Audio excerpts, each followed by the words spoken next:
안녕하십니까. 오늘 열띤 토론회 장에 함께해 주셔서 감사합니다. 오늘의 주제는 바로 흡연자의 권리는 어디까지 인정해야 할까? 입니다. 매우 민감하면서도 우리 사회가 함께 고민해야 할 중요한 문제인데요. 임병철 교수님, 이 주제에 대해 어떤 관점을 가지고 계신지 말씀해 주시겠습니까? 경영학적 관점에서 보면 흡연자의 권리 문제는 단순히 개인의 기호 문제를 넘어 경제적 비용과 편익을 함께 고려해야 합니다. 예를 들어 흡연 공간을 마련하는 데 드는 비용, 그리고 흡연으로 인한 생산성 저하 문제 등이 기업과 사회 전체에 미치는 영향을 분석해야 합니다. 물론 담배 산업이 창출하는 세수나 고용 효과도 무시할 수는 없는 부분입니다. 임병철 교수님 말씀 잘 들었습니다. 경제적 측정도 중요하지만 심리학적 측면에서는 개인의 자율성과 선택의 문제를 우선적으로 봅니다. 성인이 자신의 건강에 대해 스스로 판단하고 결정할 권리가 있으며 흡연 역시 그 선택의 하나로 볼 수 있다는 점을 간과해서는 안 됩니다. 물론 중독의 문제가 개입되면 단순 선택으로만 보기 어려운 복잡성이 생기지만요. 두 분 말씀에 일리가 있습니다.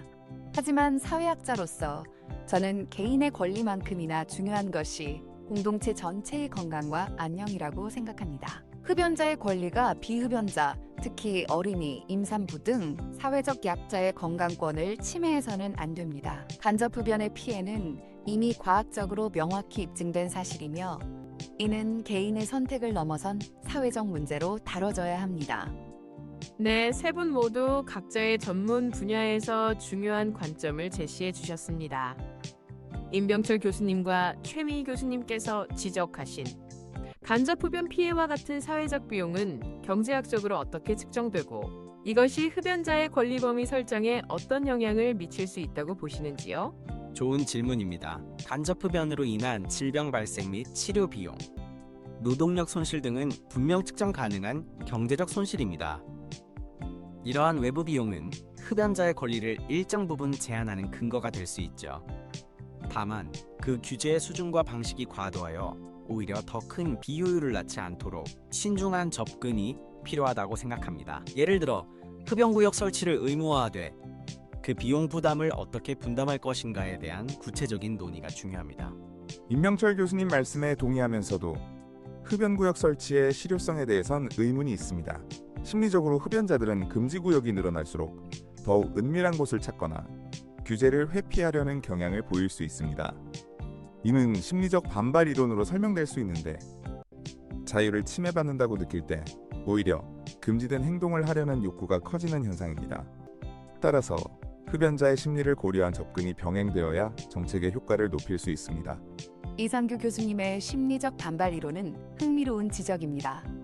하지만 중독성이 강한 물질에 대한 선택의 자유가 과연 진정한 의미의 자유인지 되묻고 싶습니다. 니코틴 중독은 개인의 합리적 판단 능력을 저해할 수 있으며 이러한 상태에서의 선택을 온전히 존중하는 것이 타당한지에 대한 사회적 논의가 더 필요하다고 봅니다. 공공의 건강을 보호하기 위한 규제는 개인의 자유를 일부 제한하더라도 불가피한 측면이 있습니다. 중독 문제와 개인의 자유, 그리고 공공의 건강이라는 가치가 첨예하게 대립하는 지점인 것 같습니다. 그렇다면 구체적으로 흡연자의 권리와 비흡연자의 권리가 충돌할 때 우리는 어떤 기준으로 우선순위를 정하고 합리적인 해결책을 모색할 수 있을까요? 최미 교수님부터 말씀해 주시겠습니까? 저는 생명권과 건강권이 다른 어떤 권리보다 우선되어야 한다고 생각합니다. 따라서 비흡연자의 건강을 명백히 위협하는 간접 흡연의 위험으로부터 그들을 보호하는 것이 최우선 과제입니다. 이를 위해 공공장소에서의 전면 금연 확대는 불가피하며 흡연자들에게는 금연 지원 프로그램을 적극적으로 제공하여 스스로 건강을 되찾을 수 있도록 돕는 방향으로 정책이 수립되어야 합니다. 흡연자의 권리는 타인의 권리를 침해하지 않는 범위 내에서 인정되어야 한다고 생각합니다. 최 교수님의 의견에 원칙적으로 동의합니다. 다만 전면 금연 확대 시 발생할 수 있는 부작용도 고려해야 합니다. 예를 들어 지정된 흡연 공간이 전혀 없다면 오히려 길거리 흡연이 늘어나 간접 흡연 피해가 확산될 수도 있습니다. 경제적 관점에서 보면 명확하고 잘 관리되는 흡연 부스를 설치하고 그 비용은 담배세 등을 통해 충당하는 방안이 현실적인 대안이 될 수 있습니다. 이는 흡연자의 권리를 최소한으로 보장하면서 비흡연자의 피해를 줄이는 절충안이 될 수 있습니다. 두 분 말씀 모두 일리가 있습니다. 저는 규제 중심의 정책보다는 흡연자들의 행동 변화를 유도할 수 있는 긍정적 강화 전략이 필요하다고 봅니다.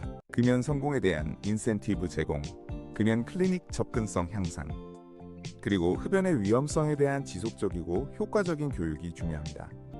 강압적인 방식은 단기적으로는 효과가 있을지 몰라도 장기적으로는 심리적 저항을 낳아 지속적인 행동 변화를 이끌어내기 어렵습니다. 스스로가 금연의 필요성을 느끼고 실천할 수 있도록 지원하는 환경 조성이 핵심입니다. 네, 금연 정책의 방향성에 대해서도 다양한 해법이 제시되었습니다. 결국 흡연자의 권리 인정 범위는 사회적 합의가 중요한 부분인 것 같습니다. 오늘 토론을 마무리하면서 각자 생각하시는 가장 바람직한 균형점 또는 앞으로 우리 사회가 나아가야 할 방향에 대해 짧게 한 말씀 부탁드립니다.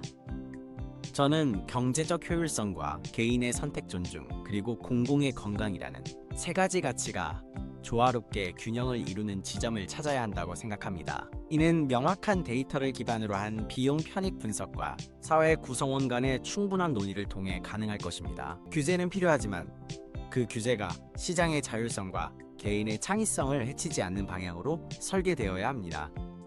흡연자의 권리를 논할 때 그들을 단순히 문제 행동을 하는 집단으로 낙인 찍기보다는 그들의 심리적 어려움과 중독의 고통을 이해하려는 노력이 선행되어야 한다고 생각합니다. 개인의 자기 결정권을 존중하되 건강한 선택을 할 수 있도록 지지하고 돕는 포용적인 정책이 궁극적으로 더 효과적일 것이라고 믿습니다. 규제보다는 지원과 교육이 우선되어야 합니다. 저는 여전히 공공의 건강이 최우선 가치이며 이를 위해 개인의 자유가 일정 부분 제한될 수 있다는 사회적 합의를 더욱 공고히 해야 한다고 생각합니다. 흡연은 개인의 선택이지만 그 결과는 사회 전체에 영향을 미치기 때문입니다. 지속적인 캠페인과 교육을 통해 흡연에 대한 사회적 인식을 개선하고 모든 구성원이 건강한 환경에서 살아갈 권리를 보장하는 방향으로 나아가야 할 것입니다. 네, 오늘 세 분 전문가님들의 깊이 있는 의견을 통해 흡연자의 권리라는 복잡한 주제를 다각도에서 조명해 볼 수 있었습니다. 완벽한 합의에는 이르지 못했지만 서로 다른 가치들을 어떻게 조화시켜 나갈 수 있을지 고민하는 중요한 시간이었습니다. 오늘 토론이 우리 사회의 건강한 논의를 위한 작은 밑거름이 되기를 바랍니다. 토론에 참여해주신 세 분과 시청해주신 여러분께 감사드립니다.